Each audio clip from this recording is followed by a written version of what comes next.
Thank you very much, Mr. Director, ladies and gentlemen.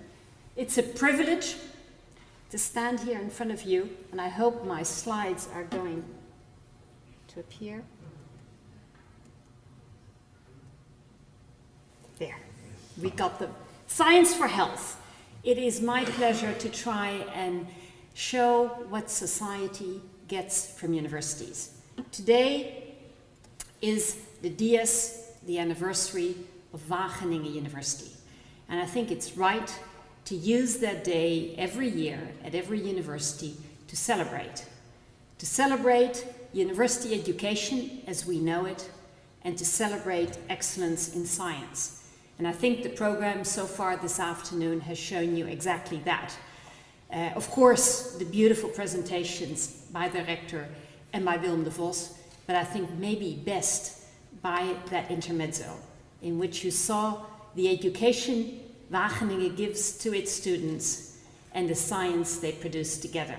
And I think that that is something that we can be proud of and that we can show society as a resource that helps us face some of the challenges that we do face in society. I looked it up and I thought, well, excellence in science, since I'm going to be talking about science, is the first thing to look at. And when you look at Wageningen University and Research Center on the website, and don't try to read the numbers, it's on your own website, the only thing you have to see is that Wageningen is the one in red, near the top, number 2 in the Taiwan Higher Education Index. And if you talk to people abroad, very often they will not quite know which university belongs to Holland, except for Wageningen. It has a much wider international recognition than some of the other universities. And I know at the University of Amsterdam, we're sometimes a little bit jealous of that position that Wageningen has held all that time. But you've heard a lot about Wageningen today. So I'm going to just take you a little bit into another domain. I'm going to take you in the domain of medical science. And I'm going to try to illustrate what medical science and anybody, any field that has anything to do with health contributes to our policy decisions through the Health Council. Medical science, just like Wageningen, is excellent in Holland. And what you see here is a very complicated graph that was used in one of the reports of the Health Council last month that shows you a little bit about how excellent certain fields, in this case of medical science, are on one of the axes. And the other one is how many other competitors there are in that field. And the reason we made this graph was to show in what areas of medical science it would be interesting to take the step to innovation as well, to make medical products out of the scientific knowledge that we have. Because if you are excellent in science, and many, many other people are also excellent in that field, then you face some strong competitors. But there are some areas in medical science where we are not only good as the Netherlands, but there are fewer competitors. And then suddenly it becomes very interesting to also invest in using that science into innovation. And I think that we're going to get to that towards the end of the program as well. Science should be used not only because we love science, but because it helps us make a better society. And of course, in health, it should first of all be used into medical practice. And it is amazing when you look at an area like medicine to see how many of the people who have studied medicine after they finish and they go into practice either have done a PhD, and the Netherlands is quite exceptional in that respect, but also continue to read scientific journals. And that is the way I think that we've managed to make scientific evidence the basis for a lot of the practical work that doctors and nurses do. And that has helped change the daily practice of medicine. And you see that the effect of that, also because we are good at doing clinical studies, is that the Health Consumer Index has shown over the years that the Netherlands scores very high. And I get very angry when I see this graph, because it's a beautiful graph, and they had a very nice little text underneath it saying that the interesting thing was that over the years, however they weighed this index with different dimensions, the Netherlands always ended up in the top 3. So obviously they were doing something right. Now that's nice to hear. But if you looked in that same year over the kind of headlines we saw in the newspapers, this got a page 3 small little article, while whatever incident happened in hospitals was spread out over the front page in very bold letters. We don't often celebrate our success, and that's why IDEAS is important, because it can show the world the success we have in science and in application of science. You used the word innovation, Mr. Rector, and I would like to use the word valorization, because politicians seem to feel that it expresses value out of what we do. And of course, a lot of our knowledge is used in daily practice without the intervention of companies. But some of the things need somebody to make it into a product. And that's where valorization or innovation comes into play. And I think we've learned to play that game. And I was very happy to hear you talk about the code of conduct, that I think is very important to make sure that we as scientists can also maintain our independence, while at the same time using our brains and our thinking power to make products that will help patients. And sometimes science can help for policy. And that's where the Health Council comes in. A very old institution, more than 100 years old. It has what is called the Golden Network, close to your Golden Triangle. The Golden Network of over 200 scientists who are members of the Council. The Council never meets in a plenary session. Those 200 scientists are available when we need them for a specific topic in a committee. And I think it is Jo Houtvast and Daan Kromhout who have made sure that amongst those 200 in that Golden Network, there is a disproportional number coming from Wageningen. And they do very well. But it also maybe has a little bit to do with the fact that, unique in Europe, we combine in the Health Council an advisory role on a number of determinants of health. And other countries are very jealous of that, because many of the other topics, whether it's the environment or whether it's nutrition, in other countries is separate from the Health Council that will advise government on steps to take in prevention or in healthcare. And the combination with also the ethical remit that the Health Council has puts us in a position to increasingly adapt to the fact that our world is no longer divided so easily into disciplines separately, but that the interesting things happen at the edge of these scientific disciplines. And what I would like to do with you is to just rapidly go through all 6 domains, give you a few titles of recent advisory reports so that you get an idea of the breadth of what we do. But in each domain, I will pick out one advisory report to show you where the dilemmas can occur when science has to be used to make policy decisions.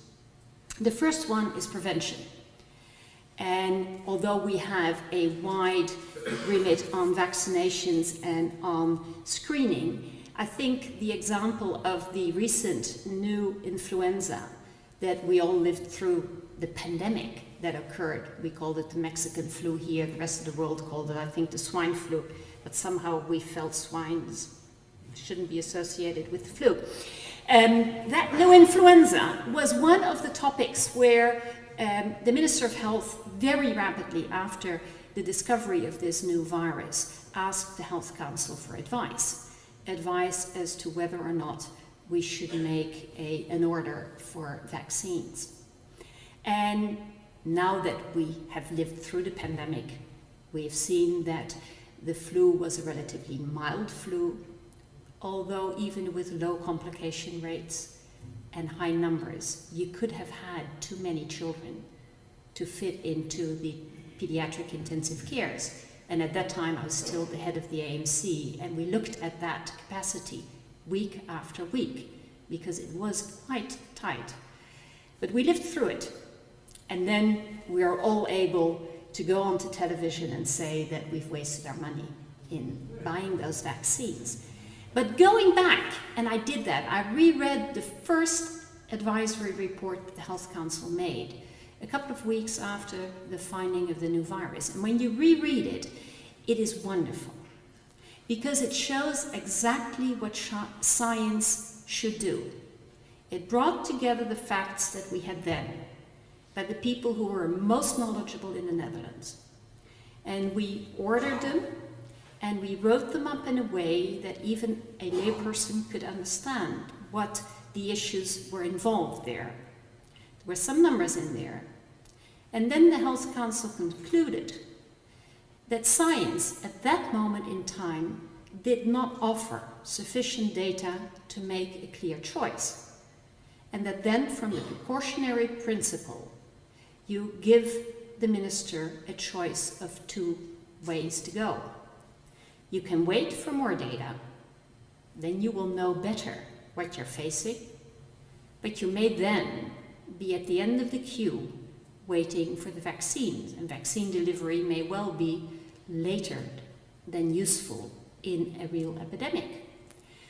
Or you can make the decision to buy now without deciding to also vaccinate, but to decide to buy now, spend the money, and risk, if it turns out to be a mild flu, to have spent money that you didn't need to spend. The interesting part about that advice is the fact that it leaves open that decision to a politician, because there was no science then to make that decision, and therefore the Health Council could not advise on it. And I think, given the difficult job you have when you are a politician, I probably would have made the same decision that the minister made, because you wouldn't have wanted to be faced with the other scenario.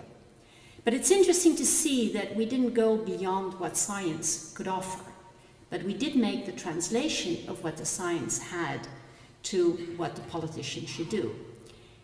And the reason we could do that was that we had done a lot of work on preparing for pandemics on the avian flu rather than the swine flu.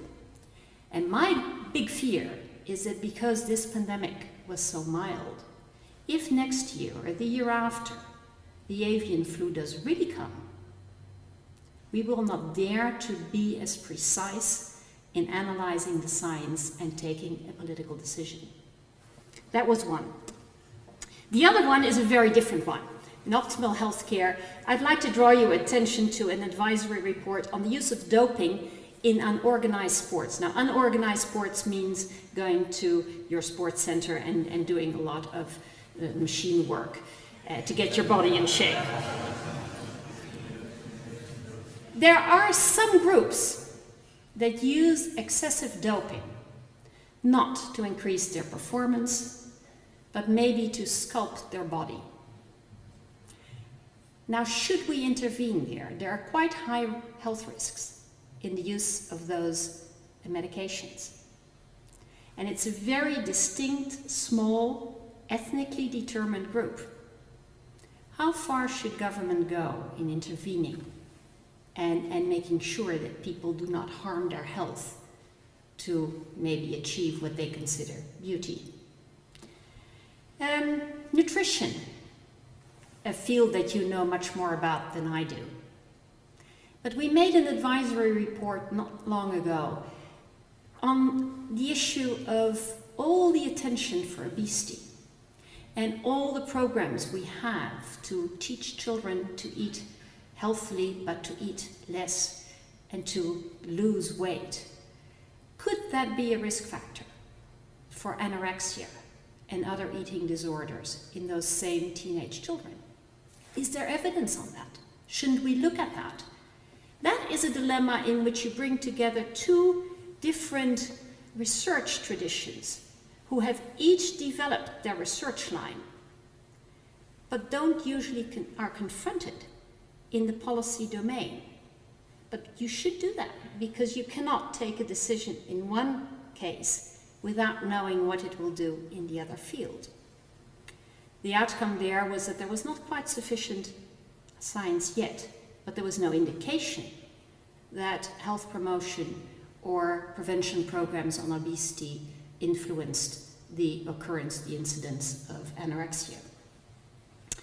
Environmental health, I give you an illustration of a new project that we're working on. Leukemia and environmental exposure, not a new issue. You do not know how much has been published on that. Even a meta-analysis of reviews is an extensive piece of work. The interesting bit here is that it remains an issue because the lay understanding of that problem is so strong that every time again there is a publication that will trigger political attention there. And we do this together with the Belgians. We live close together. It's the first time that with the Superior Health Council of Belgium, we try and make the same advice. If only we can agree on the science, the recommendations may still be slightly different because we do live in different cultures. But it's a very interesting experiment. Healthy working conditions, many of you know that we do a lot of toxicology work and we set maximum exposure levels. Employers and unions don't always agree with where we set the cutoff point, and they can have a lot of discussion on how they implement it. But recently we were asked about work stress. It being one of the big risk factors identified within our working environment. And the question was, could you give a cutoff point, a maximum exposure level there, as you do in chemical substances? And we looked at, again, a vast amount of literature. We got all the experts together. And the interesting part there is that it is still very much based on doing a survey research, asking questions, doing interviews. And you see that there are a lot of instruments, but no common definition that is used. And therefore, the quantification that you have is not comparable. And there's no way, unless we're willing to agree on one definition, where you can get a cutoff point that can be used in a policy setting. And given the interests that many people have in those instruments, in those tools that are used in the occupational health field, I don't think it's very likely that we will have a common definition soon. So I don't think that we will have a common cutoff point soon either. And then the sixth field, recently integrated into the Health Council, the former Council on Health Research. I think it's wonderful that it integrated with the Health Council, because as I pinpointed out to you earlier, if we do not go beyond what science offers us when we give advice, we often enter a field where policy decisions would like to be based on science. And therefore, it is wonderful to be able to advise on what science should be generated to help us make those policy decisions in the future. And there I've put to you the last advisory report where I just show you that graphic with all those little colored balls. It's on medical products. And there we did something that we'd never done before.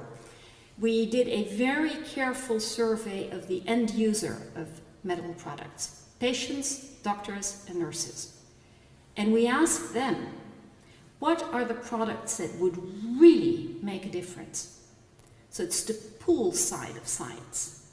And we tried to match that with the research groups in which we do have a history of excellence. So where it's likely that if we were to develop those products, we would be able to do so. And we proposed a program, a kind of meta program, in which you could give just that little bit of extra incentive to help the people in the research and in the development side listen to that pull factor of the end users. And it's very exciting to see whether that's going to happen. Because if our patients and our doctors and nurses want that product, I bet that the rest of the world does also.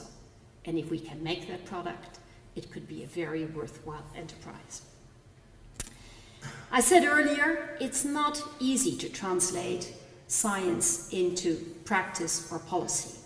There are a number of steps you take, and together with a network of science advisory bodies in Europe under USEN, we have developed that methodology and put under there a number of principles. And I would just like to show them to you, because I think that those are the principles that the rector already alluded to in his introduction. Of course, we need to make sure that we answer the right question, that we do it in time. But in drafting the reporting, bringing together the science and bringing together the scientists from the disciplines, the different disciplines, to discuss and weigh that science, we have to show society that we do that with scientific rigor, that we do it with independence, that we do it in a way that is of relevance to society, and that we have a scientific transparency in how we have weighed the different results from the different studies.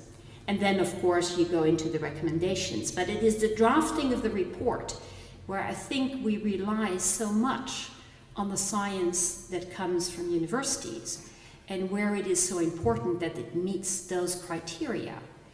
And that's why I would like to finish up with 2 slides, one in which I would like to just think a little bit about the responsibilities of science. Science is wonderful.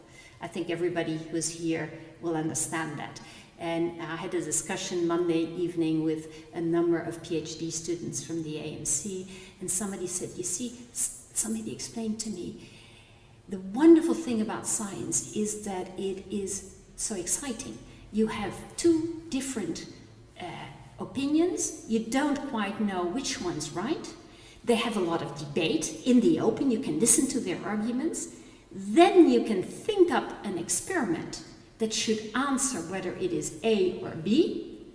You do the experiment and you do not know what's going to come out of it. You have an idea, but you do not know.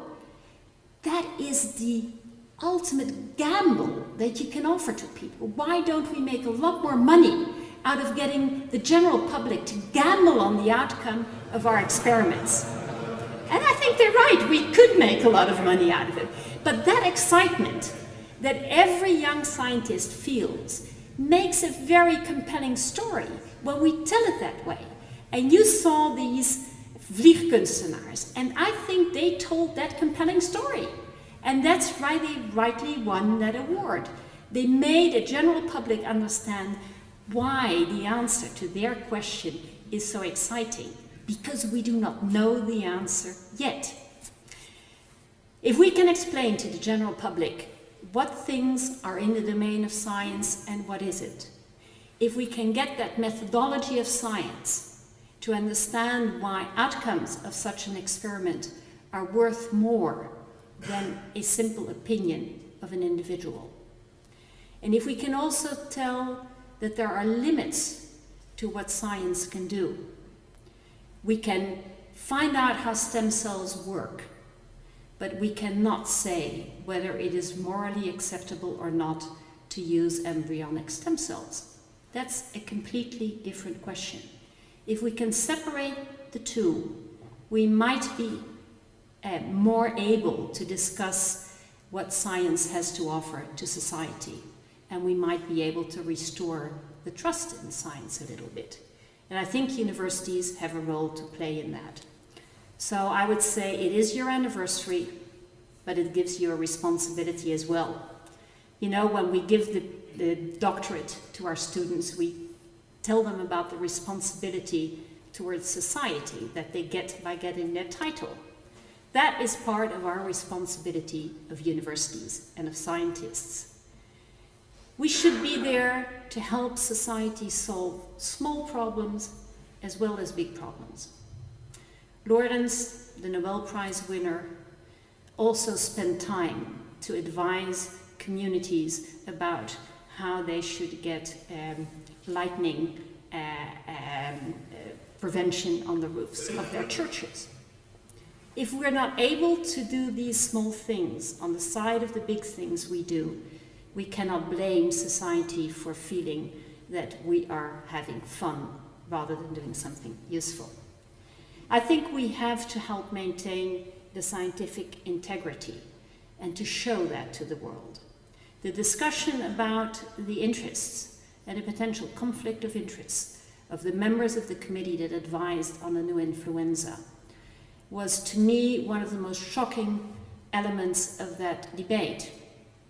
We looked at that very carefully. We know that many of our scientists have interest because they work together with the companies that help us translate results into products sometimes. But we do have to make sure that when we ask them to advise about the general good of society, that they do that with only their scientific background. And we can do that if we adhere to our codes, but we have to show that we do that as well. And then I think if we do all that, all we need to do is pass it on to that next generation of students. And that's part of what we do in universities anyway. I congratulate you on your anniversary, and I hope that we can continue doing this for many, many, many more years. Thank you very much.